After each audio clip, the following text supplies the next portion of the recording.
Oui, un gâchis économique, un gaspillage à contre-courant aussi de la tendance écologique. Et c'est cette même préoccupation qui contrarie un meeting aérien, le meeting de Toulouse-Francazal avec les stars de la patrouille de France. Mais le coût carbone de l'événement pose problème. Justine Salle avec Thierry Villégy.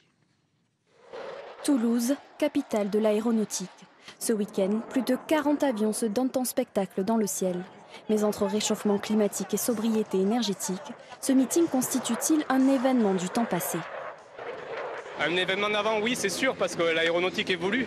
Il y a des nouveaux avions qui sont en train de sortir. Pour l'instant, ils ne sont pas sur le tarmac.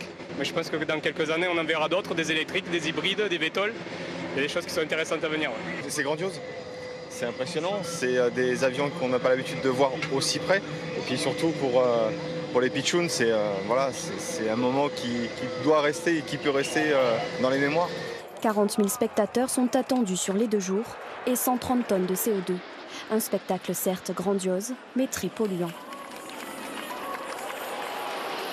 C'est totalement aberrant. Ça lance des signaux à la population qui sont juste contraires à ceux qu'il faudra avoir aujourd'hui. Ça fait brûler du carburant pour rien, ça fait du bruit, c'est une vraie pollution sonore. On a entendu des entraînements depuis 2 jours autour de Toulouse. Donc on va demander aux gens d'essayer de faire des efforts, d'éteindre la lumière chez eux, de peut-être se serrer la ceinture, se chauffer moins cet hiver. Et puis on leur montre en fait qu'on peut faire voler des avions comme ça juste pour le plaisir.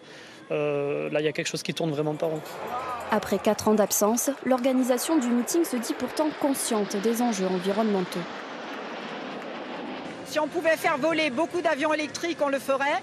Malheureusement, effectivement, à ce jour, il y en a 3. Et les 3 qu'on avait aujourd'hui en vue, Voltaero, l'hélico électrique de l'ENAC, etc., n'ont pas pu, pour des raisons techniques, le faire. Et on fait vraiment, à ce jour, ce qu'on peut faire dans le cadre d'un meeting aérien. Alors, quel avenir pour ce type d'événement? Un jour peut-être, ce seront des avions verts qui effectueront un balai dans le ciel de la Ville Rose.